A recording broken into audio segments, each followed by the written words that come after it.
No, it's Magavin. She had it right. Magavin, she's right. I'm always right. I'm an idiot. Always right. Today we're talking to Willie McMillon, also known as Fader Magavin. He's playing Friday, August 2nd at the Wildlands Festival with Maren Morris and Lucas Nelson. His style is known as underground basement country, and his band is based in local Jackson Hole, Wyoming, just up the road from us. That's right. And it is a full band, Fader Magavin and the Risky Livers. I'm guessing you guys are not a chamber orchestra. No. Based on the name. No, not at all. How'd this all start? Well, let's see. I was minding my own business, writing songs at my house. I would come home drunk from the bar and just like write songs and sing songs. And my buddy was dating this girl, Sheena, who's in our band. And she came over one day with her bass and jammed with me, and I played her a bunch of songs, and she kind of like forced me to start a band, basically. So she got awesome. We're good at that. She was already in another band, and she was like in the music scene in Jackson, which I wasn't at all. Like, I'm a skateboarder, I'm a snowboarder, you know, like that's my crew. And so she kind of started wrangling all these musicians around town to come over, and you know, we had people coming in and out, and some people stuck around, some people weren't into what we were doing, or we weren't into them. But basically, like the main people stuck around, and that's who we're playing with in August. But we actually also added one of your local pedal steel players. So we have Cabot Metz joining us from Bozeman. All right. So that's a very, very important element to the sound of your band. Yeah, and you know, like we play, sure. You know, there's kind of like a few people like myself. Sheena, we haven't played with Sheena in like 3 years. She moved to Oakland and like started like a solo thing. She's got an album out, like she's like killing it, doing her own thing. Wow. So we haven't played with her forever. And then my buddy Sean that plays lead guitar with us, like we've kind of stuck together through the last, I don't know, through the pandemic and all that stuff. So it's just like there's rotating characters, and then there's like people that are always there, you know. And right. So Sean's like my partner in crime. He's the one that, like, you know, when things are going slow and we're not really doing much, like I just went out to New York in May for like a month and a half, and him and I just played on the streets, and like just to keep it going, just to play music in front of people and to keep it alive, you know. So that's great. So anyway, didn't get arrested. No. So long story long, that's how our band started. Nice. Yeah. Well, that was nice of Sheena to, you know, we women are great at starting bands and breaking them up. Mm-hmm. So, yeah, we appreciate Sheena's contribution to your shows. For sure. Yeah. Speaking of your shows, what can an audience expect at one of your Fader Risky Livers show? I wouldn't expect anything, because we don't even know what's going to happen. Awesome. You know, like, so, yeah, it always goes off the rails, you know, like great. We never know what's going to happen. My band is really good at following me through spontaneous decisions throughout the show. I kind of, you know, we practice a certain thing, and it's rarely what we do. So it's just, that's great. Once we get up there, you know, it's just like whatever happens kind of thing, you know. There we go. One thing we know we can count on, though, is deeply offensive lyrics. Well, no, actually not, because are you guys having to rein it in? We're going pretty radio version at this festival, which is like the thing I'm most nervous about, because I'm sure something will slip out. Something's going to slip out. And well, you know, I've heard some of the David Allan Coe versions of these songs. Who is the dirty poet writing this stuff? I write all the music. That's what I Yeah, figured. but it's like, You kiss your wife with that mouth? but like the thing is that that stuff was written a while ago, like 2015, 14, like whatever, and all the new stuff I'm writing is like completely different. There's Okay. it's not so offensive. I mean, when we put that album out and I was writing that stuff, I mean, I was playing in bars around Jackson for my friends. Like I was trying to make them laugh. I was trying to, there wasn't a very big audience for us, so it was like anything goes, and I just felt like I don't know. It was just a different time.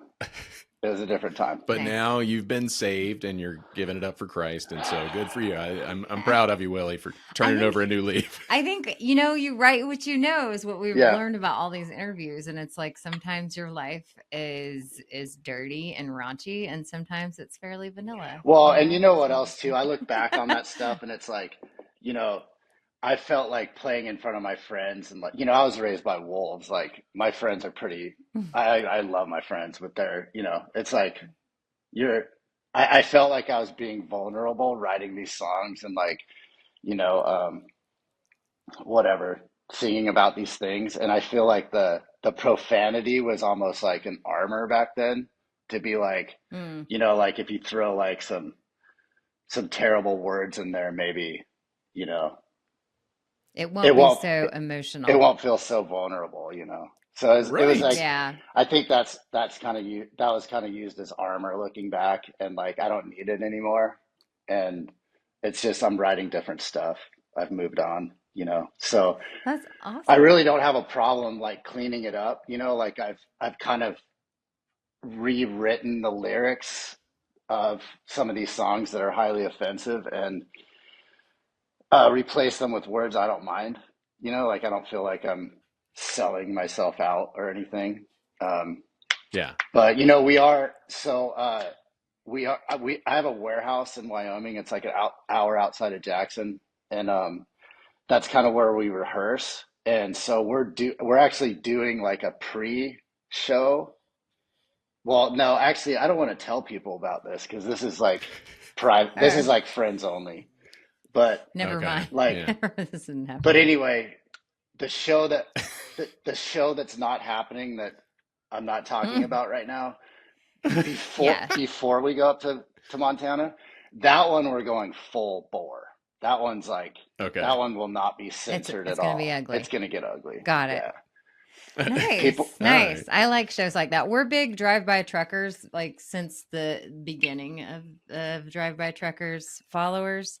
And so yeah, we enjoyed the stage antics. And we're friends now, so you just drop a pin. Let me know where that's going to be. We'll show You up guys for are the welcome Filth to come Fest. down. You might get stabbed, but it'll be Awesome. fun. It'll Great. still be fun. It's not a good concert unless All there's a right. stabbing. Sounds good. And you're no stranger to reinventing yourself, Willie. You started a snowboard wax company in your kitchen. Yeah.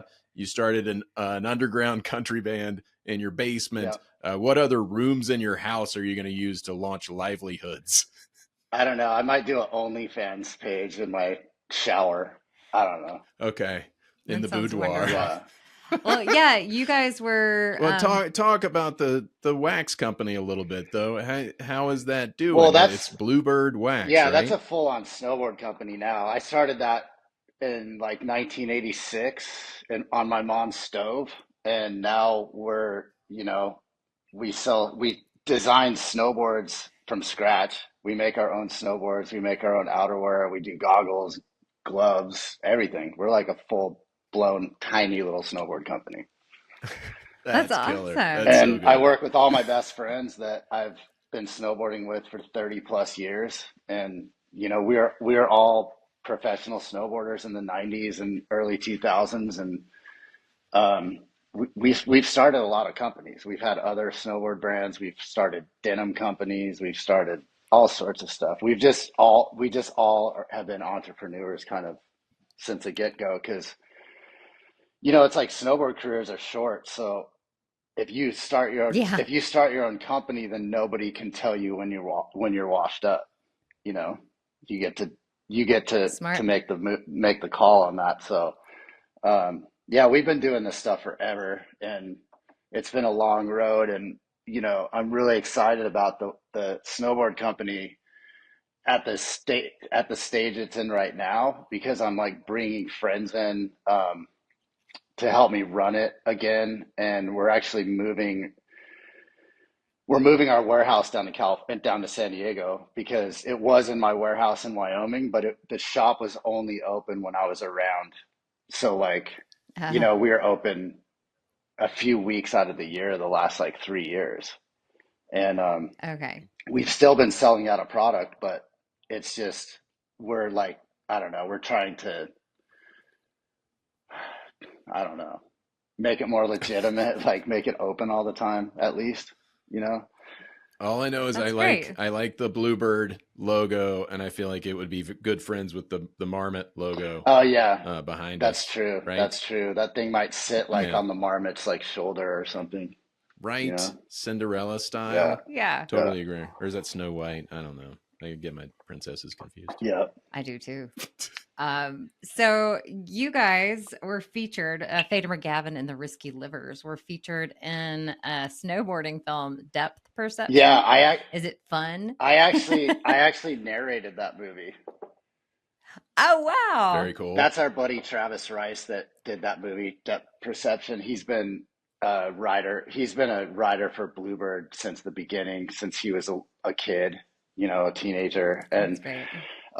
he's kept us in business for a lot of years. And Travis has done a lot for our friends around Jackson. He's like created a lot of opportunities for people. And we love him. We love him to death. And anyway, when that movie came out and they were doing the tour, this was like right when we were starting. I mean, we were barely in. Like, you got to understand, like, I picked up the guitar at 40 something years old, and Sheena dragged me out and pushed me in the deep end. And next thing you know, we're touring with Travis's movie premiere tour.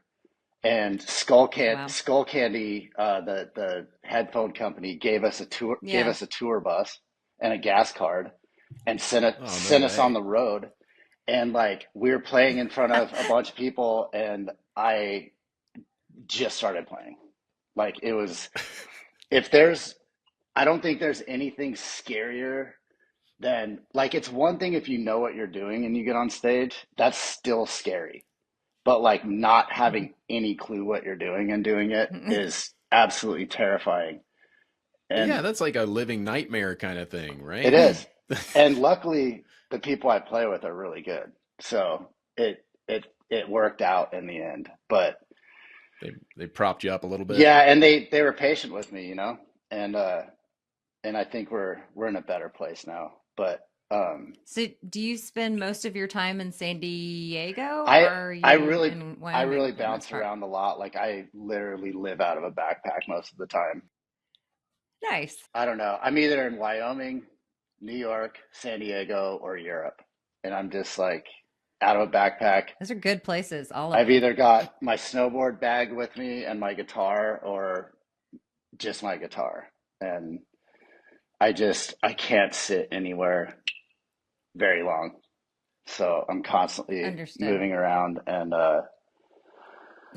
yeah, I don't really know where I Well, live. I don't know if the government really knows where I live, but Awesome. Off the grid. yeah, yeah, smart. Keep it that way. yeah, And you're going to have another trip on your hands when you're coming to Big yeah. Sky. Yeah. Looking It's forward to beautiful having you here. here. Talk quickly about the $10,000 that you guys have already helped raise for the Wildlands beneficiaries. Well, the whole point of that was, that's so I'm actually like a president of a foundation, and so I work with a ton of nonprofits, and basically we put this money up on Risky Liver's behalf, because I felt that the other bands would look at that and be like, who are these scrappy dipshits throwing this money up?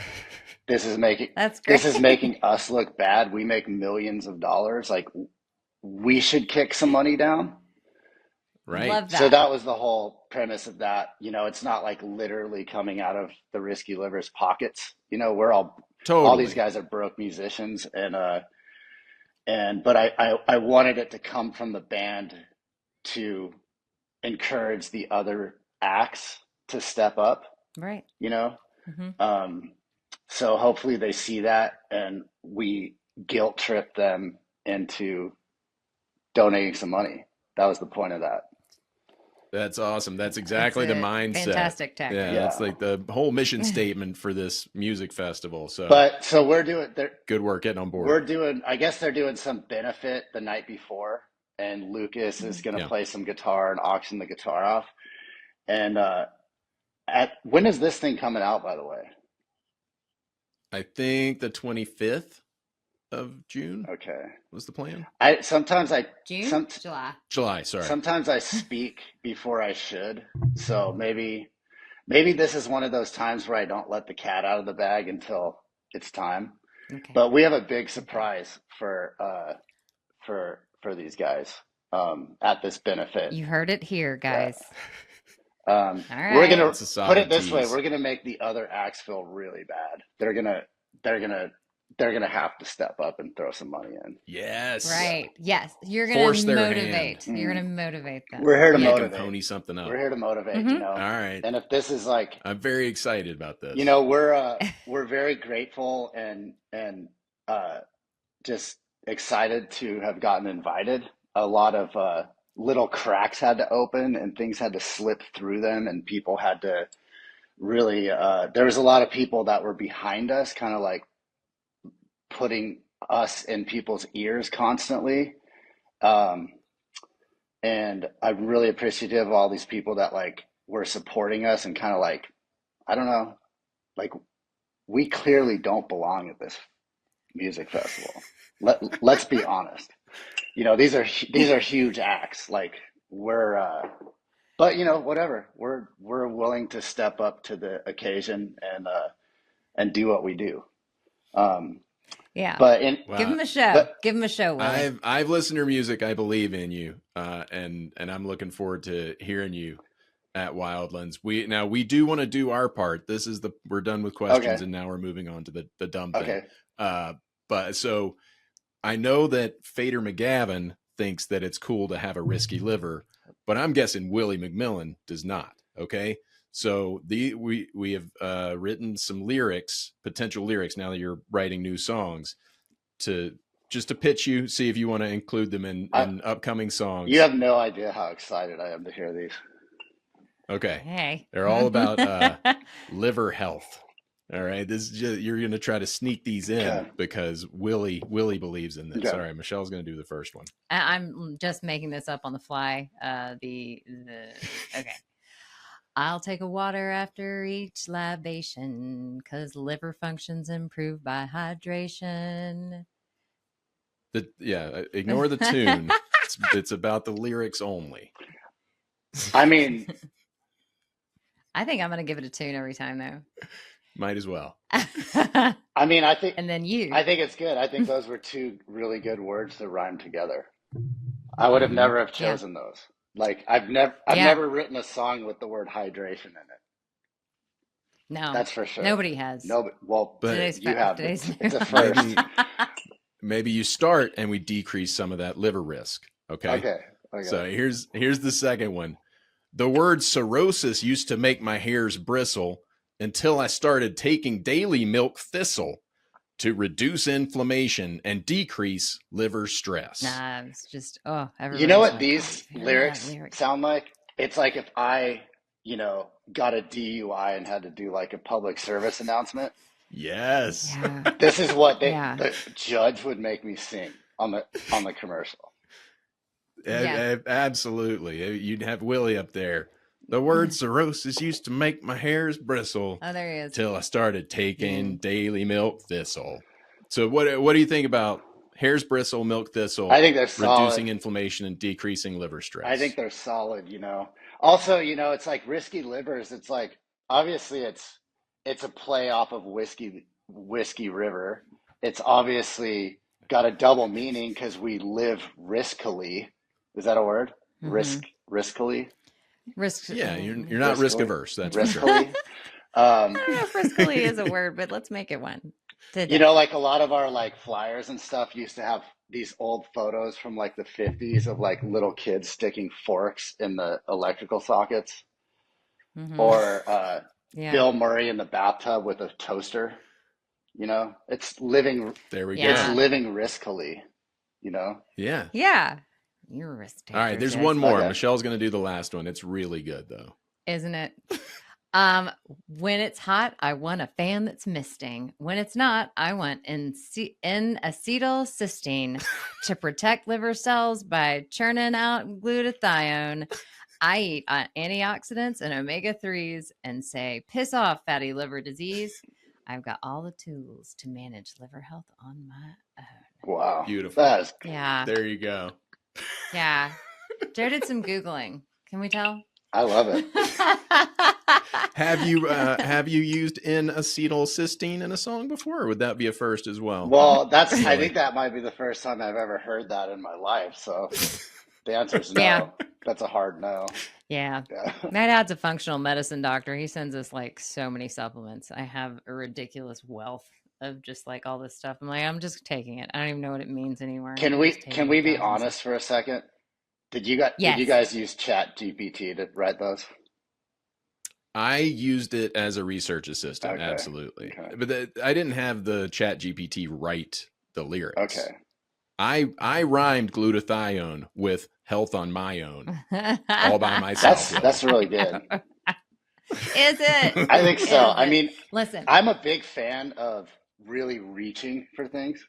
You know, like reaching for rhymes, or like reaching for like Yeah. bad jokes. So I'm a Mhm. fan of that kind of stuff, you know. Yeah. Yeah. This is the whole point of our after interview games Yeah. is reaching. I am a really I am reaching. I am a dad joke connoisseur. But not like Right. written dad jokes like that you read on like the back of whatever, I don't know, Metamucil. Do they Yeah. put dad jokes You on just want Metamucil? I don't know.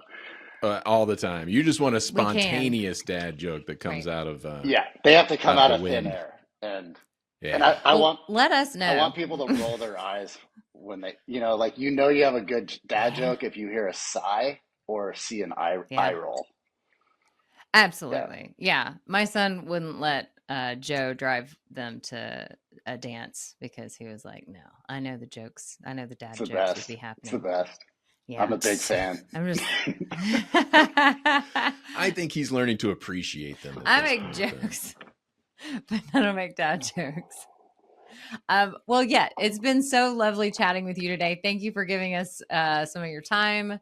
And we can't wait to see you out here in Big Sky, Montana. That's right. It's August kind of pretty 2nd. out here. Yeah, I can't wait. And you know, I love Montana, and I can't wait to go up there and play for all you guys. And thanks for your time, and thanks for asking me to do this. I appreciate it.